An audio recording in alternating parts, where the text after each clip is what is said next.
ये ऊबड़ खाबड़ रास्ते जैसे जंगल के रास्ते होते हैं वैसे ही रास्ते हैं। ये बड़े बड़े, ये लंबे लंबे पेड़, सीधे जाते हुए पेड़, सीधी जाती हुई लकड़ी, और एक पेड़ और दूसरे पेड़ के बीच में बमुश्किल 2-2.5 फीट 3 फीट का ही गैप होगा। कोई मोटा पेड़, कोई पतला पेड़, कोई लंबा पेड़, कोई नाटा पेड़, कोई युवा पेड़, कोई शिशु पेड़, कुछ बीज भी पड़े हैं अंकुरित होने के लिए। इस तरह से एक मुकम्मल जंगल। हमें अभी कोई जानवर तो नहीं दिखा, शायद हमारी गाड़ी की आवाज़ से जानवर आगे पीछे हो गए होंगे, वरना स्थानीय जो छोटू भाई हमारे साथ हैं, छोटू बारेला, वो बताते हैं कि सभी प्रकार के बहुतायत में जंगल यहाँ, जंगली शेर और दूसरे जानवर यहाँ पाए जाते हैं। उम्मीद करते हैं कि किसी टाइगर से भिड़ंत होगी। उम्मीद करते हैं कि खरगोश कुलाचे भरता हुआ रोड क्रॉस करेगा। पर जंगल देखकर ये वाकई मन प्रसन्न हो गया। और यदि इमली घाट जा रहे हैं हम लोग। इमली घाट वो सेंटर पॉइंट है जहाँ पर से कटाई चालू होना है और जहाँ पर सघनता से हीरे की उपलब्धता बताई जा रही है। हम लोग इमली घाट जाते हैं, वहाँ पर हम 500 फीट राखी इस जंगल को बांधकर इसके संकल्प इसकी सुरक्षा की संकल्प लेंगे और उम्मीद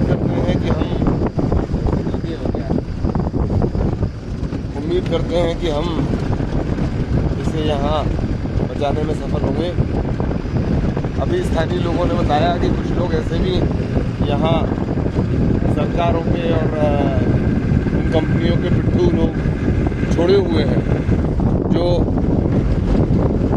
हम जैसे सामाजिक कार्यकर्ताओं के यहाँ पर आगमन का विरोध करते हैं और वे कोशिश करते हैं कि जंगल बचाने की मुहिम कमज़ोर हो।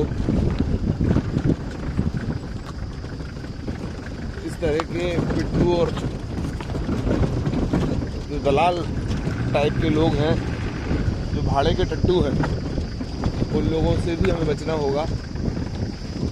न केवल इस पूरे समाज को बचना होगा, वरन अपन जैसे एक्टिविस्टों को भी बचना होगा। यहाँ इस पॉइंट पर आते आते उमस बहुत तेज हो गई है, ठीक वैसी ही उमस जैसी जंगलों के बीच में होती है। ये पहला जंगल नहीं है जो अपन घूम रहे हैं, बहुत सारे जंगल देखे और जंगल के बीच जंगल में जाकर जैसा महसूस होता है, जैसा उमस भरा महसूस होता है, जैसी ऑक्सीजन की और आर्द्रता की अधिकता में जो घुटन, सुखद घुटन जो महसूस होती है, जो चिपचिपे पसीने का मौसम बन जाता है, उस तरह का ये माहौल है। हम शायद 15 किलोमीटर आ गए होंगे और ये जंगल खत्म तो क्या होगा, उस सेंटर पॉइंट पर भी नहीं हमें टच कर पाया जहाँ हमें पहुँचना है, इमली घाट। इमली घाट बताते हैं एक नदी का बहाना है। तमाम सारी सैम्पलिंग इमली घाट सहित तमाम सारी दूसरी जगहों पर हुई थी। 2013 से एक ऑस्ट्रेलियन कंपनी जो सर्वे कर रही थी, इसकी रिपोर्ट के आधार पर सरकार इस फैसले पर पहुंची कि हमें इसे किसी प्राइवेट कंपनी को लेकर और जंगल काट के और हीरो बनाना है, हीरे निकालना है। आज के एक ऐसे वक्त में जबकि हम कोरोना जैसी महामारी से, ऑक्सीजन की कमी जैसी स्थिति से निकले हैं, और ठीक ही कहा सुबह किसी ने बातचीत में कि तमाम सारे हीरे मोती बेचकर ऑक्सीजन नहीं मिल पा रही। कल ही का तो वक्त था और एक दिन में सरकारें भूल गई।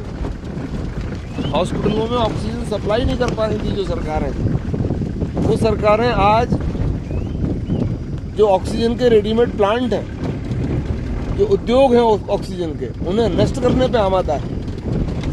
सरकारें लाखों करोड़ों रुपए खर्च कर जो ऑक्सीजन प्लांट अस्पतालों में बनाने का ऐलान कर रही हैं, असल में वे ऑक्सीजन प्लांट तो ऑक्सीजन प्लांट है ही नहीं, वे तो ऑक्सीजन को के सेपरेटर हैं। जो अस्पतालों में ऑक्सीजन के प्लांट बनाए जाएंगे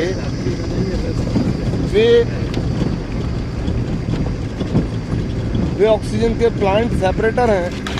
वे एटमॉस्फेयर की ऑक्सीजन को संघनित करके और सिलेंडर में भर सकते हैं, ऑक्सीजन पैदा नहीं कर सकते। ऑक्सीजन पैदा तो सिर्फ और सिर्फ एक पौधा ही कर सकता है, एक पेड़ ही कर सकता है। और यहाँ पर सरकार ही 2-2.5 लाख पेड़ कह रही है, जबकि सरकार के जो नॉर्म है पेड़ के वो है 12 फीट का पेड़, लेकिन 8 फीट का पेड़, 7 फीट का पेड़, शिशु पेड़, युवा पेड़, तरुण पेड़, तमाम सारे पेड़, तमाम सारे पशु पक्षी, कीट पतंगे, एक पेड़ अपने आप में कितनी सारी चींटियों, तितलियों, भौरों, गोरैयों, चिड़ियों का आश्रय होता है। ऐसे में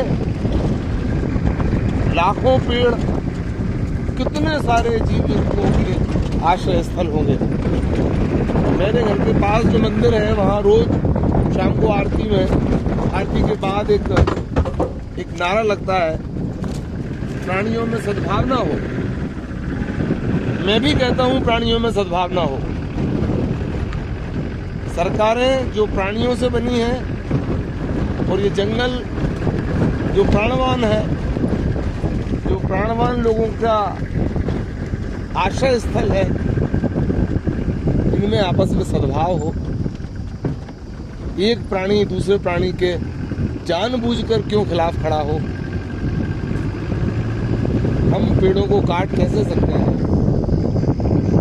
एक पेड़ जिसके बारे में कहते हैं कि 33 करोड़ देवताओं का वास होता है, उसे आप काट देंगे। कैसी सरकारें हैं। वो जगह जगह बीज पड़े हैं, बील के बीज अभी हुई जगह।